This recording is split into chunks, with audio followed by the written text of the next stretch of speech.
زه ایکسپینشنست یم بای برت. اچھا آی ایم ټرایینګ ټو ایکسپینډ. کله چې ما د دې ادارې بنیاد کېدلو نو دا 20 کورسۍ وي که نه، او ما په خپل لاس جوړه کړې. اچھا ما نه یو کس تپوس وکړو چې تا به ځان له نوې کورسۍ اخیستې وې، تا ولې جوړې کړې؟ هغه اوس هم ما ته کله کله وایي ستا هغه ریپلای چې کومه وه دیټ واز یو نو مایند بلوینګ رایټ. نو هغه ته ما ویلي چې یې دا چې کومې 20 کورسۍ دي که نه، دا یو کورسۍ نه ده، دا په ربونو روپو بیا خرڅېږي. کله چې یو غټ ډریم اړخ ته سړی روانېږي که نه، یو غټ جرني، نو همیشه ورکوټ اسټیبل وي. ما کورسۍ اخیستی شو، ما په خپل لاس ځکه جوړه کړي چې زه یو سټوري لیکم. زمونږ نیکه په ایرفورس کې و، زما نیکه په رایل ایرفورس کې و، او بیا زما نیا وه، زمونږ الله دې د خاورو سره وبخي، زمونږ تربیت زمونږ نیا کړی، خو زمونږ نیا کې کوالټي دا وه چې هغې 2 جنریشنز را غټ کړي وو. پهلې خپل بچي را غټ کړل، او بیا زمونږ والد صاحب وفات شو 32 ایئرز ایج کې په هارټ اټیک باندې. نو بیا موږ یتیمانان پاتې شو، نو بیا موږ را غټ. پهله زما نیکه وفات شو په ځوانۍ کې، نو خپل بچي را غټ کړل، او بیا د بچو بچي را غټ کړل. نو ولې چې هی واز ان ایر فورس، او موږ ته به نیا هم دا ویلې چې تاسو د خپل نیکه ډایریز ګورئ. زما نیا ډاکا ته هم تلې وه، په کوم بنګلادیش دی اوس، هلته مې هغوی سرف کړی. نو زما نیا ډېره زیات انفلوئنس وه زما د نیکه نه، او نیکه مې ډېر پړه لیکه سړی و او ډېر پوهه سړی و. هغه خپلې سفرنامې به زه شیر کوم تا سره کله.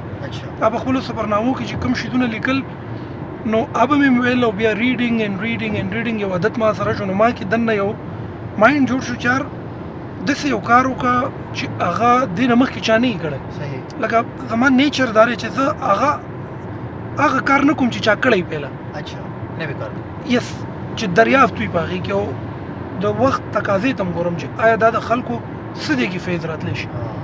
په دې ډیجیټل ورلډ کې 3 شیدونه ډېر زیات اهم دي، او زما 10 ایئرز ټارګېټ دی دا. 10 ایئرز اگو ما ته اسٹوڈنٹانو ویلے سر یو کمرہ گارڈر ہی لگی دلی.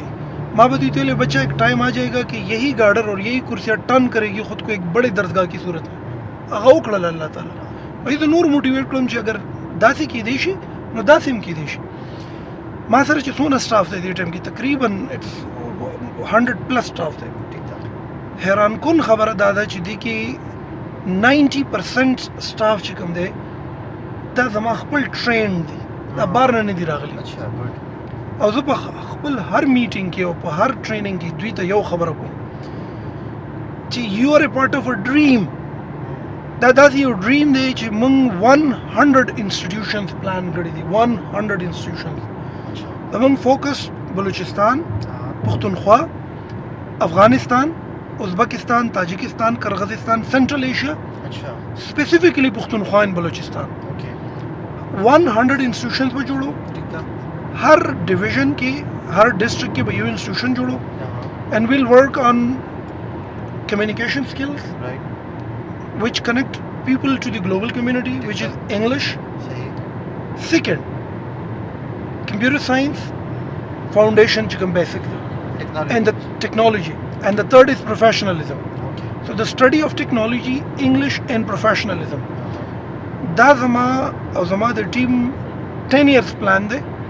دې کې زه اوس دې ټایم کې ټیچرز هم ټرین کوم په انسټیټیوټ کې، دننه ایډمنسټریشن کې هم کسان ټرین کوم. په دې کې چې کوم دی زه موږ سره په پروفیشنل سټاف کې هم کسان ټرین کېږي، فنکشنل سټاف کې هم کسان ټرین کېږي، موږ سره په ایډمنسټریشن کې هم کسان ټرین کېږي. اوس دا وومن کیمپس موږ سپریټ کوو که نه. میاشت مخکې ما پېښور کیمپس والا ته ویلي چې آی نیډ 1 ټیم، بریفینګ والا، ایگزیکټیو، ټیچرز، مینجمنټ ټول. نو اوس به موږ پیلاویږو ډسټرکټ ټو ډسټرکټ، ډسټرکټ ټو ډسټرکټ. کار زموږ سره سټډي اف ټیکنالوجي، انګلیش اینڈ پروفیشنلزم. نو دا د خپل نوعیت لحاظ سره یو یونیک سکولینګ دی. سکول، کالج، یونیورسټیز کې نشته دا شی. دې کې موږ ایٹ د سیم ټایم تا ته انټرنیشنل لینګویج along with that cyber station کې چې کوم possible opportunities دي او کوم د دې negative sides په دې mentorship او training plus professionalism. No, that is what my target is. کما په لسو کالو کې 100 institutions establish کړل، نو دا به د دې region د پاره د opinion building ډېر یو strong tool وي. غټ نیټورک جوړ شي. دا به ډېر غټ نیټورک لکه فتح الله ګولین چې کوم نیټورک جوړ کړی و د پاک ترک سکول سیسټم په شان دی اینډ هغې دپاره ما سره سټاف ټرین شو، هغې دپاره ما سره ارګنایزیشن یو لانګ لایف تیر کو که نه like 16 years, a huge amount. خلکو ویلي this is not possible, who are you to do it, you are not capable of it, you don't have resources, you don't have connections, you don't have legacy. Well, no, it is possible. یوه کمره وه، بیا دوه شوې، بیا درې شوې، بیا څلور شوې، بیا په رو هغه سیسټم دونه پیلاو شو چې موږ پېښور او اسلام آباد شو. اوس پېښور کې موږ میل اینډ فیمیل ته سپلټ کېږو. داسې اوس د دې نه پس به ما سره چې کوم هیومن کیپټل ټرین کېږي، زه دام کوشش کوم چې زه پنجاب نه هیومن کیپټل امپورټ کوم، زه د دوبۍ نه هیومن کیپټل امپورټ کوم.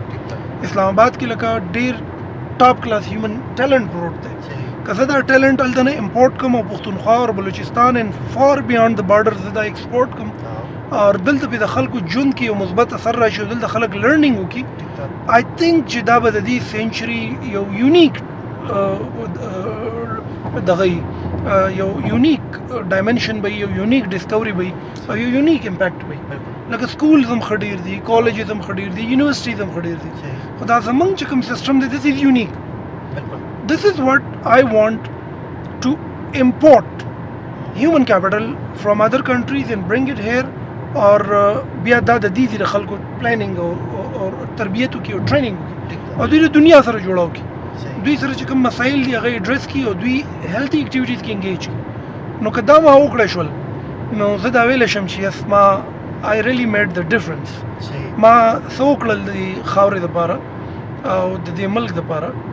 اینډ زه عظیم خلکو ته وایم چې تاسو په ژوند کې مقصد دی نو د هغې دې سایډ ته ګورئ چې هغه څه چینج راولي د خلکو په لایف کې او څه مثبت تبدیلي راولي. سټیپ اپ یس the study of ټیکنالوجي، انګلیش اینډ پروفیشنلزم. دا د یو سی سی ایس پروجیکټ دی، په دې باندې موږ مخکې کار کوو ان شاء الله الرحمن. الله تعالی به لاره کولاوي. دا هارډ انسټیټیوشن چې دي دا به ټول تاسو خپل ان سورس به کنه دي کې آوټ سورسینګ هم کوي.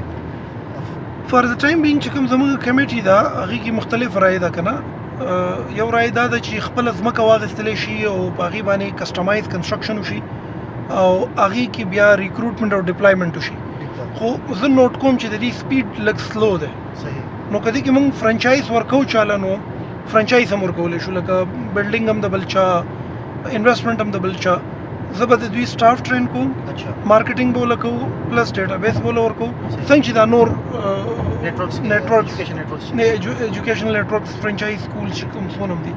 خو په دې کې به هم لکه موږ یو ډیپ ابزرویشن به کوو او یو فیزیبلیټي ډیموګرافیک سټډي به کوو چې هسې نه موږ فرنچایز داسې چاله ورنه کړو چې هغه یس چې هغه صرف بزنس ته نه ګوري بلکې داسې کس وي چې د هغه ویلیوز وي، د هغه مطلب یو بیکګراؤنډ موجود وي، انټلیکچولی سټرانګ وي، ډیسایډډ وي، ډیسایسیو وي، فوکسډ وي، اخلاقیات یې ښي.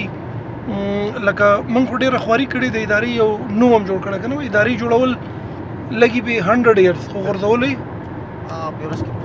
په یو ورځ کې نو دواړه آپشن شته. خو بهرحال وی آر ګوینګ ویل اینډ ویل اچیو اټ.